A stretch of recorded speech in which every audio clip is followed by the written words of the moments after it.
எல்லாருக்கும் வணக்கம். இன்னைக்கு நாம சுவாமி சித்பானந்தரோட தினசரி தியானத்திலிருந்து ஒரு விஷயத்த பத்தி ஆழமா பார்க்க போறோம். செல்வம், அதோட உண்மையான அர்த்தம் என்ன? வாங்க பார்க்கலாம். சரி, ஆரம்பத்திலேயே ஒரு நேரடியான கேள்வியோட ஆரம்பிக்கலான்னு நினைக்கிறேன். நீங்க ஏழையா? கொஞ்சம் யோசிக்க வைக்கிற, ஒருவேளை சங்கடமான கேள்வியா கூட இருக்கலாம். ஆனா ஒரு நிமிஷம், கொஞ்சம் மனசுக்குள்ள நேர்மையா இத பத்தி யோசிச்சு பாருங்களேன். ஏன்னா நம்ம பார்க்க போற இந்த விஷயம் ஏழ்மைனா என்னங்கிற நம்மளோட அடிப்படை புரிதலையும் மொத்தமா மாத்தப் போகுது. பொதுவா ஏழை, ஏழ்மை அப்படின்னு சொன்னா நம்ம மனசுக்கு என்ன வரும்? ஒரு காலி பர்ஸ், இல்லனா கையில காசு இல்லாம இருக்கிறது, தேவையான பொருட்கள் இல்லாம கஷ்டப்படுறது. இதுதான் நம்ம எல்லாருக்கும் தெரிஞ்ச ஒரு விஷயம்.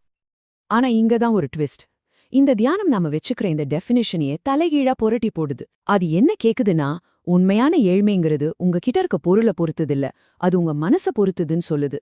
யோசிச்சு பாருங்க, இந்த ஒரு கேள்வி நம்ம பார்வையே மாத்திடும் இல்லையா?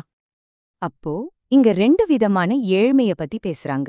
ஒன்னு பொருள் சார்ந்த ஏழ்மை, அதாவது நம்ம எல்லாருக்கும் தெரிஞ்ச மாதிரி காசு, பணம், பொருள் எல்லாமே இருக்கிறது. இன்னொன்னு மன ஏழ்மை, அதாவது உள்ளுக்குள்ள இருக்கிற பலம் எல்லாமே இருக்கிறது.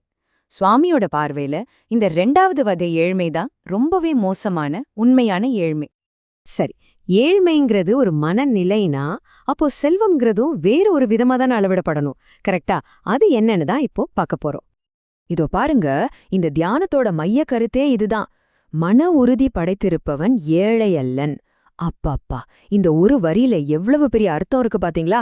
அதாவது, நீங்க வச்சிருக்கிற பொருளை விட உங்க மனசோட உறுதிதான் உண்மையான செல்வம்னு சொல்லுது.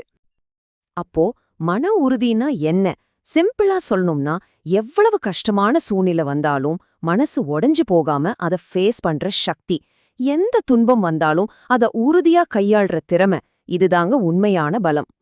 இதுக்கு பின்னாடி இருக்கிற லாஜிக் ரொம்ப சிம்பிள், ஆனா ரொம்ப ஆழமானது. கஷ்டம் வரும்போது யார் உடைஞ்சு போறாங்களோ அவங்க தான் உண்மையான ஏழை. ஆனா அதே கஷ்டத்தை யாரு தைரியமா சமாளிக்கிறாங்களோ அவங்க ஏழையே கிடையாது. அப்போ விஷயமே நம்ம பேங்க் பேலன்ஸ்ல இல்ல, நம்ம மனசோட பலத்துல தான் இருக்கு.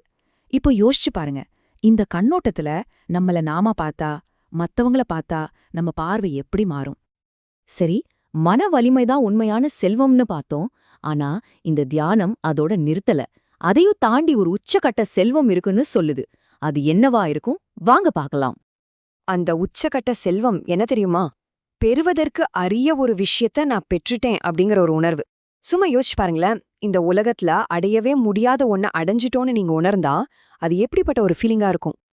ஆனா அந்த மாதிரி ஒரு உணர்வு எப்படி வரும்?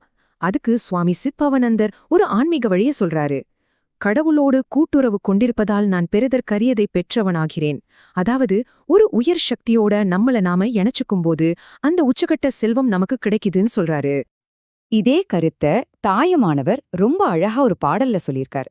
உணர்த்தும் உனை நாடாது உணர்ந்தவைகளையே நாடி இனக்கூறுமின் ஏழைமைதான் என்னே பராபரமே. இதுக்கு என்ன அர்த்தம்னா, கடவுளே, எல்லாத்துக்கும் காரணமான உன்னை தேடாம எனக்கு ஏற்கனவே தெரிஞ்ச இந்த சின்ன சின்ன உலக விஷயங்களை தேடி நான் அலையிறனே, இது எவ்வளோ பெரிய ஏழ்மை அப்படின்னு சொல்றாரு. பாத்தீங்களா, உண்மையான ஏழை யாருன்னா அந்த இறை தொடர்பை இழந்தவங்க தானே. இது எவ்வளவு அழகா சொல்லுது.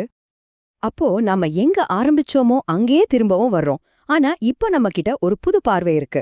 முதல்ல நான் கேட்டேன், நீங்க ஏழையான்னு. இப்போ இந்த எல்லா விஷயங்களையும் கேட்டதுக்கு அப்புறம் இதே கேள்விய நீங்களே உங்களை கேட்டுக்கோங்க. உங்களுடைய உண்மையான செல்வம் எது? உங்ககிட்ட இருக்கிற பொருளா, இல்ல உங்க மன உறுதியா, இல்ல அதையும் தாண்டின அந்த ஆன்மீக தொடர்தா? யோசிச்சு பாருங்க.